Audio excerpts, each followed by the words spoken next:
ngayon. Tila kay lupit-lupit itong panahon.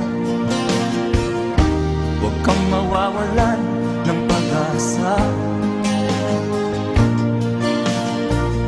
kailanman